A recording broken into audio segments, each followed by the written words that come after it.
It is the 20th day of June 2023. Hello and welcome to the News International Edition. We're coming to you live from our Vision Group headquarters here in Kampala, Uganda. I'm Emma Akwero.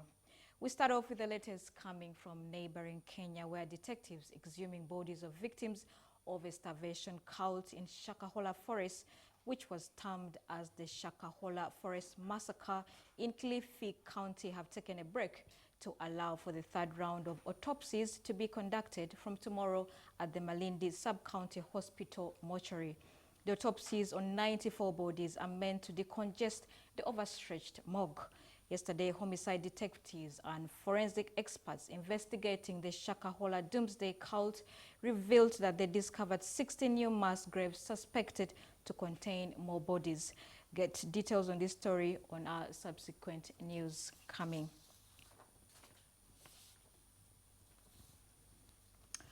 Over to Ukraine, Russian forces launched a major drone assault on Kyiv overnight and attacked several other regions, Ukrainian officials said on Tuesday, but there are no reports of casualties. New massive air attack on the capital, wrote the Kyiv city military administration, adding that it was the first attack on the Ukrainian capital in 18 days to use Iranian-made shaded explosive drones. We have details of this. Russia had launched a wave of aerial attacks on critical Ukrainian infrastructure over the winter months, but those cruise missile and drone strikes have become less frequent. The Ukrainian Air Force said on Tuesday it had downed a total of 32 attack drones out of 35 launched by Russia's forces. In the western city of Lviv, drones hit critical infrastructure, the head of the region administration, Maxim Kozitsky, wrote on Telegram without giving further details. The military administration of Zaporizhzhia said the southern city and its surroundings had been the target of a massive attack aimed at civilian infrastructure. Ukraine has recently bolstered its air defense systems with Western-supplied weapons, and the number of Russian missiles and drones breaking through has diminished. In addition, the spokesperson for Ukraine's air forces, Yuri Ignat, said the newly supplied systems were still insufficient to cover the whole country. Air defense systems are deployed where they are needed most, protecting large cities, infrastructure facilities, nuclear power facilities, and the front line, he said on local television. There is a lack of air defense capabilities, to put it mildly, to cover a country like Ukraine, like Israel has done. 3 Iranian-made drones were also shot down over the southern region of Mykolaiv, Governor Vitaly Kim said on Telegram. Images of smoke can also be seen rising above the city of Lviv following a drone strike, and workers are sweeping away the damage from the attack. According to a statement published online by the regional administration, critical infrastructure was hit. Still in Ukraine, images released by Ukraine Military TV, the official channel of the Ministry of Defense of Ukraine, supposedly shows Ukrainian servicemen operating a U.S.-supplied M142 HIMARS rocket launcher. Ukraine has received 18 HIMARS launchers, and the U.S. is committed to sending more. According to a Ukrainian serviceman from the unit that operated the launcher, due to its mobility and speed, it is almost impossible to destroy. According to Ukrainian President Volodymyr Zelensky, HIMARS missiles are changing the course of the war against Russia. The US-made system has been used to hit drones of Russian targets, such as command posts and ammunition depots. Due to the speed of this launcher, all chances of being caught are minimized. We minimize the factors that could contribute to the enemy being able to detect and engage us, or to draw us to waiting or concentration areas. The launcher has also been used to target bridges, including those on the approach to Russian-occupied Kherson, which Ukraine is trying to reclaim. They were very responsive about our HIMARS training, but at the same time, the training was very simple, clear, and accessible. Given that we had interpreters, the material was delivered to us in an accessible way. HIMARS, the M142 high-mobility artillery rocket system, is a missile launcher mounted on a 5-ton truck which can fire 6 guided missiles in quick succession. Due to its mobility and speed, it is almost impossible to destroy, and during the war, not a single one was destroyed, except for a few wooden ones. The missiles supplied to Ukraine have a range of up to 50 missiles or 80 kilometers, which is over twice the range of the howitzer guns which the US has previously given to Ukraine. HIMARS can also fire a single Army tactical missile system missile, which has a range of 186 miles or 300 kilometers. However, the US isn't supplying Ukraine with these.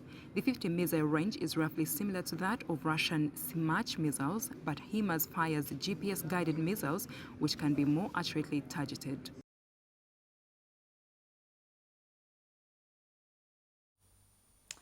Also, images published by Ukraine's state emergency services shows emergency workers delivering water to Kherson residents following the recent destruction of a Russian-held dam that flooded the region. Ukrainian authorities have reported 16 dead and 31 missing. The United Nations accused Russia on Sunday of continuing to block humanitarian aid deliveries to Moscow-controlled areas in eastern Ukraine that have been impacted by the recent Kakhovka Dam rupture. The breach of the dam on June 6 overwhelmed huge swathes of the Kherson region under Russian and Ukrainian control, forcing thousands to flee and sparking fears of an environmental disaster.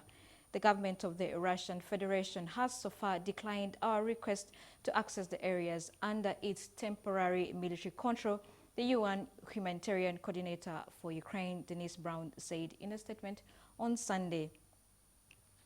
The UN will continue to do all it can to reach all people, including those suffering as a result of the recent dam destruction, who urgently need life-saving assistance no matter where they are, Brown said. We urge the Russian authorities to act in accordance with their obligations under international humanitarian law, she added. On Saturday, officials in the Russian-held areas announced that the death toll from the dam breach had risen to 29, while Kyiv said the number killed in its territory rose to 16, with 31 still missing. Kyiv has accused Moscow of blowing up the dam on the Dnipro River, while Russia has blamed Ukraine.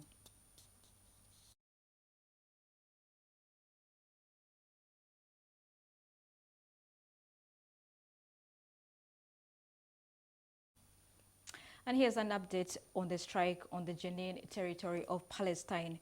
Mourners and relatives gathered around the body of a 48-year-old Palestinian who died from gunshot wounds sustained during an Israeli army raid on Jenin a day prior during his funeral in the occupied West Bank city.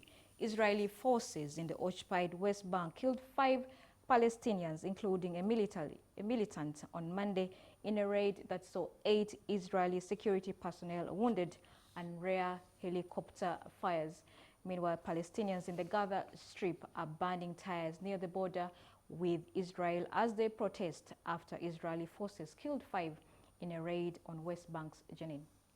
A Palestinian died Tuesday from gunshot wounds sustained in an earlier Israeli raid, the Palestinian Health Ministry said after announcing another man was killed elsewhere in the occupied West Bank. Amjad Arif Jaz died from critical wounds to the abdomen sustained from live Israeli fire in the northern West Bank city of Jenin, a ministry statement said. The 48-year-old's death rises to 6, the number of Palestinians killed in Monday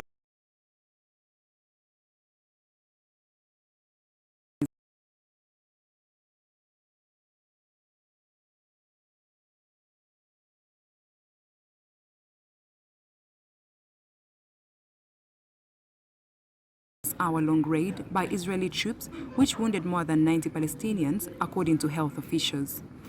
8 Israeli security personnel were wounded in Jenin, the military said. After the firefight ended, the Palestinian Health Ministry announced Israeli troops killed a 20-year-old near the West Bank city of Bethlehem. Zakaria Mohammed Al-Zul was martyred by live Israeli bullets to the head in the town of Hussan, the ministry said late Monday. The Israeli military said troops were on routine activity in the city south of Jerusalem when a suspect hurled Molotov cocktails at them. In a statement, the militant group Islamic Jihad claimed Zawul was a member.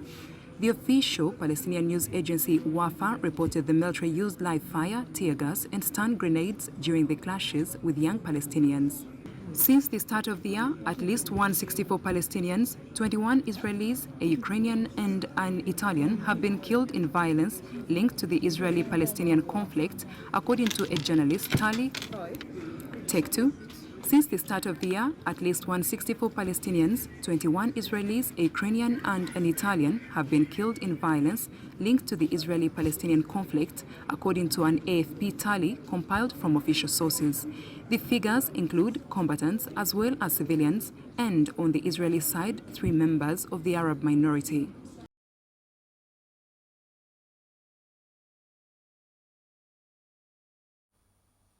The News International edition will now take a short break, but please stay with us.